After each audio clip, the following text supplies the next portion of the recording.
All right, Keith and Miranda, I'm just going to take you through a lightning fast tour of this house in Falls Church. This is the house that we already drove by and kind of scoped out. So we'll just do, I guess I will do this in kind of one long video here instead of breaking it up.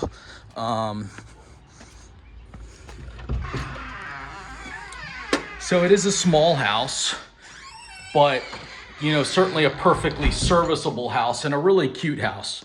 So you have this big, you come in, you've got the main staircase going upstairs. You have a really nice sized living room here, okay? Here you have a dining area and the kitchen. Let's kind of wrap around. There's a separate back office here.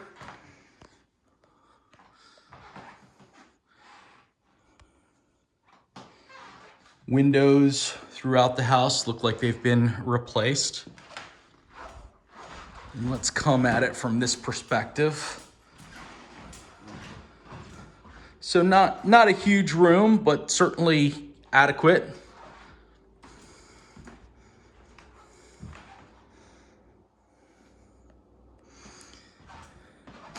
Kitchen looks great. Counter depth fridge. Granite countertops.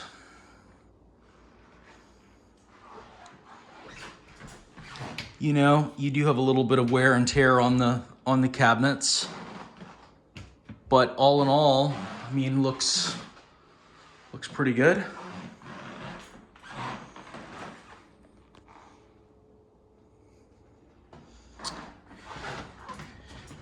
Let's jump outside here.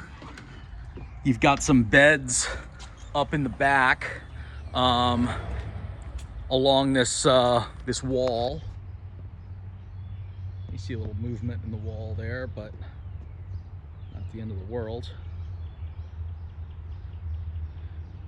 But really, for the most part, just kind of a flat, green, grassy yard that would just kind of require mowing. You get this ground level deck, which is nice.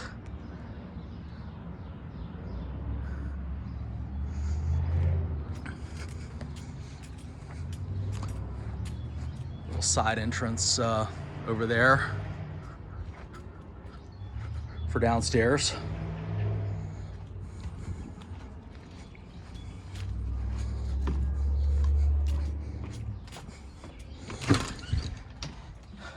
And let's start with the downstairs here. Really nice height coming down the stairs, which is unusual. Usually in these old houses, you're bumping your head going down the stairs. And what this is just a big kind of open hangout area.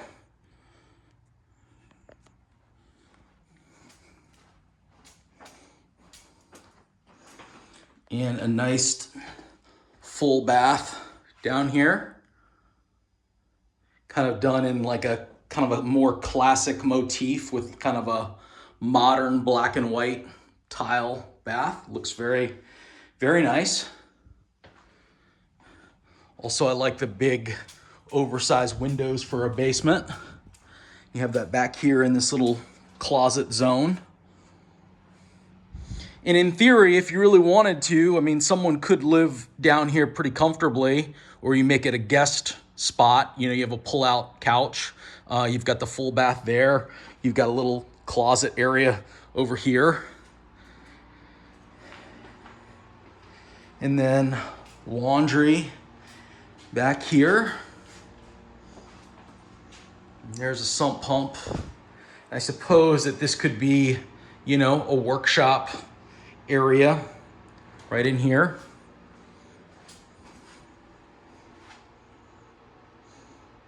Maybe do something kind of on top of that sump pump. You could certainly put a workbench.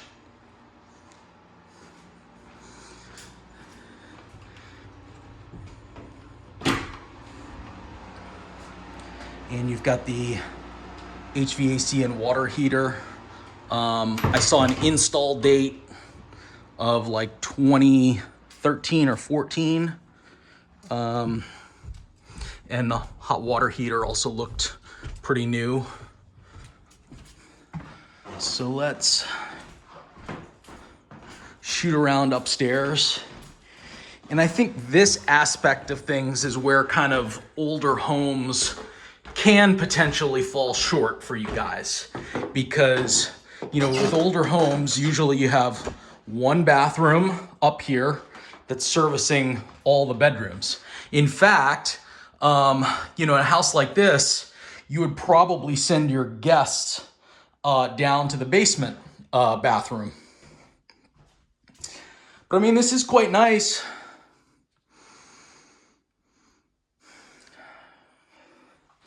I mean, I think you could certainly, you know, make this work.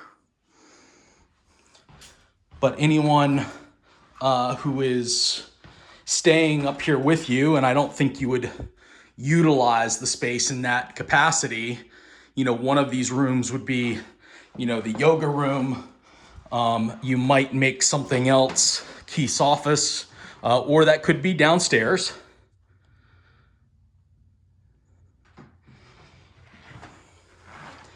And then this is the master suite.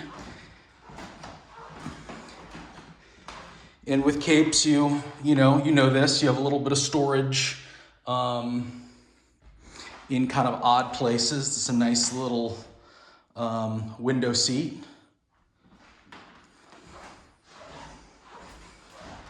And then this is the closet for the bedroom.